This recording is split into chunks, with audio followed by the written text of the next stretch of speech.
Première visite officielle du président de la République, Félix Antoine Tshisekedi Tshilombo à l'étranger. Une visite qui permettra au chef de l'État d'avoir des échanges avec ses pairs de la sous-région.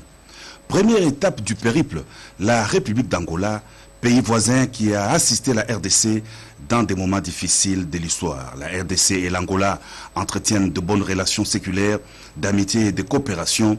Les deux pays ont en commun la culture et l'histoire.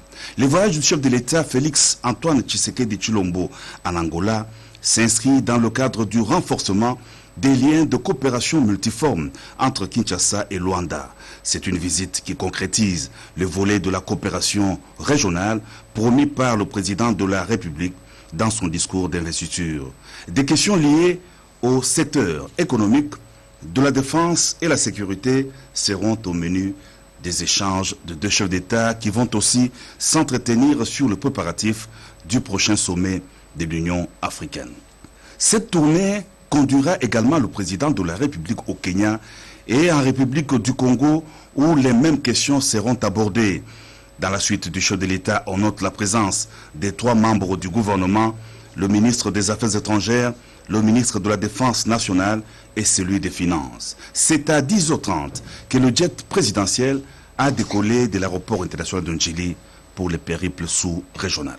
Luanda en République d'Angola a été la première étape de la tournée diplomatique sous-régionale du chef de l'État Félix Antoine Tshisekedi Tshilombo.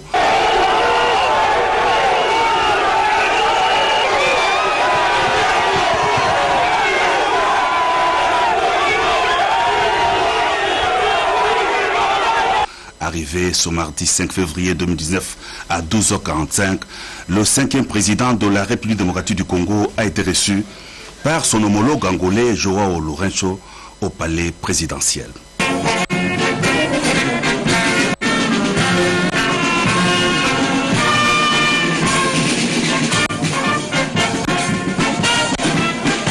Après les honneurs, les deux chefs d'État ont eu un tête-à-tête au cours duquel ils ont passé en revue différentes questions qui concourent au raffermissement de relations, d'amitié et de coopération bilatérale entre l'Angola et la RDC. Ils ont émis le vœu de négocier des rapports bilatéraux en matière de sécurité et de réorganiser les échanges commerciaux pour des bénéfices mutuels des peuples des deux pays. Les deux chefs d'État ont, à l'issue de leurs échanges, répondu aux questions de la presse. Le processus démocratique qui a été entamé dans notre pays depuis le 24 avril 1990 ou 90, déjà à l'époque du régime du défunt maréchal Mobutu, ce processus démocratique a eu beaucoup de ratés, beaucoup d'accrochages depuis ces années-là, et grâce à ces élections, nous venons d'envoyer un signal fort à la démocratie dans notre pays. Et enfin, l'autre signal, c'est que par cette passation pacifique et civilisée du pouvoir, le Congo entre dans une période de stabilité par l'inauguration, évidemment, de l'alternance politique dans notre pays, chose que des générations entières n'ont jamais vécue. Le message que j'ai porté auprès du chef de l'État angolais était celui de demander le soutien à ce processus démocratique qui a été entamé en République démocratique du Congo.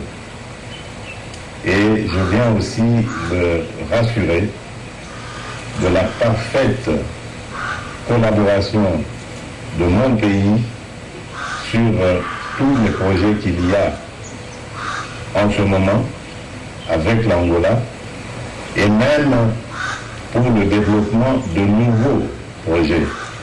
Parce que je crois fermement dans la zone de libre-échange que l'Union africaine a décrétée. Je vais m'y activer très sérieusement, parce qu'il faut qu'en Afrique, nous renforcions nos liens. Le président de la République, Félix Antoine Tshisekedi Tshilombo, a quitté Luanda tôt ce mercredi pour Nairobi au Kenya. Le chef de l'État était accompagné dans sa délégation du vice-premier ministre, ministre des Affaires étrangères Léonard Tshio-Kitundu, du ministre de la Défense nationale Crispin Atamatabe, du ministre des Finances Henri Yav Moulang et de l'ambassadeur de la RDC en Angola, Didier Kazadi.